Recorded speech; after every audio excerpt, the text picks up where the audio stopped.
Good morning, America, and welcome to 106 The Great Dane. I'm your lovely host, Mikael Jackson. And I'm your even lovelier host, Miss Tanisha Wells. Now, the leading topic requested by our viewers today is legal and illegal alcohol sales. Right, Mikael? Right, Tanisha. And now for all my young people out there, listen up because things are about to get serious. Just 13 hours ago, a viewer sent in a story titled, "If It's Drunk, It's Gonna Flunk." A Mr. Jimmy Nickens of Nashville, Tennessee is the owner of Frugal McDougal near downtown Nashville, and he often closed the store with his son Joshua Nickens, a student of Hume Fogg High School.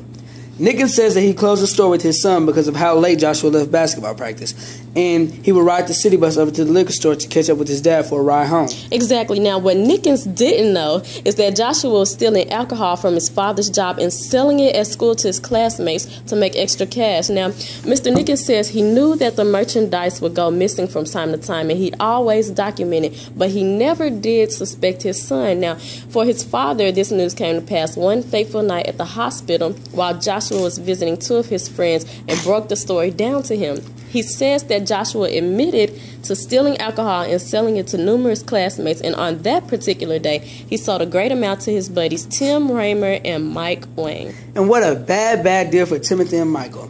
All the alcohol knew them no good. Statements from Tim and Mike revealed that the two young men went back to Tim's house that evening, and it was stated in the text, "Drunk till they drop."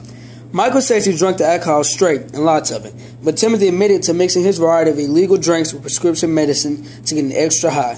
After Mike began throwing up all over Tim's house, Tim got fed up and decided to drive Mike home. But during that drive, Timothy's chest tightened up with an enormous amount of pain, so he pulled over.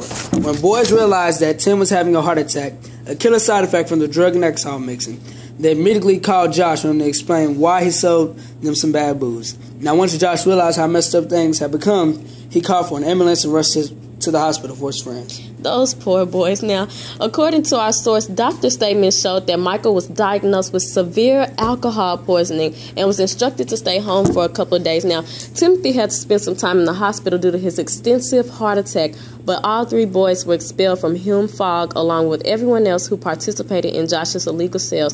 Now, while that sinks in, we're going to take a break, and when we come back, we'll read a few questions from our viewers on Twitter, and we'll take calls from 615-491-6159. Now, if you have any comments or questions on this morning's story, tag us on Twitter at _The Great Dane Entertainment, and we'll be right back. It's a wrap.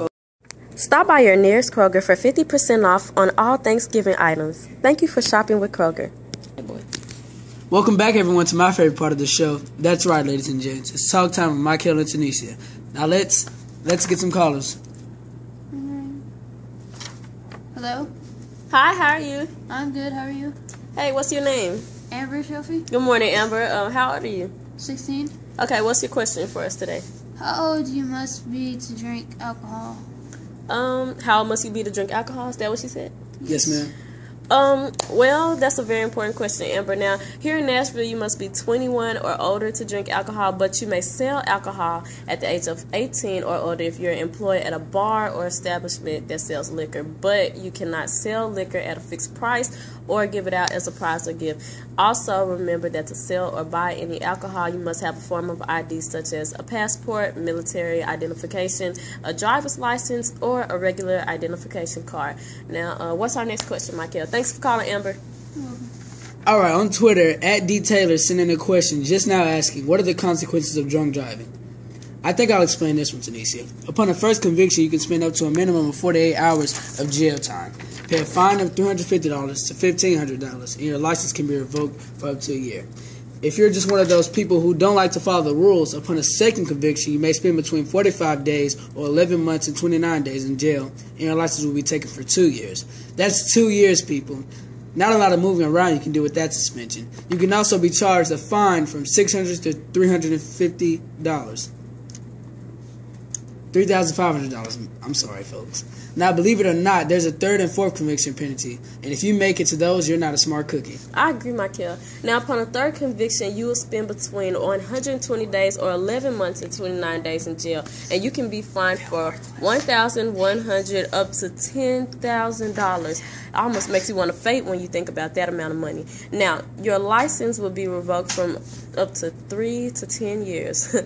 Wow. Last and hopefully least, upon a fourth conviction, you'll spend 150 days in jail, or of course 11 months and 29 days, and will be charged between $3,000 and $15,000, and your license will be taken for 5 years. Now that should be enough to make you sweat if you even get close to a drink. Couldn't agree with you more. I would take some more calls, but unfortunately, that's all the time we have, folks. I'm Mikael Jackson. And I'm Tanisha Wells. And thank you for listening to The Great Dane.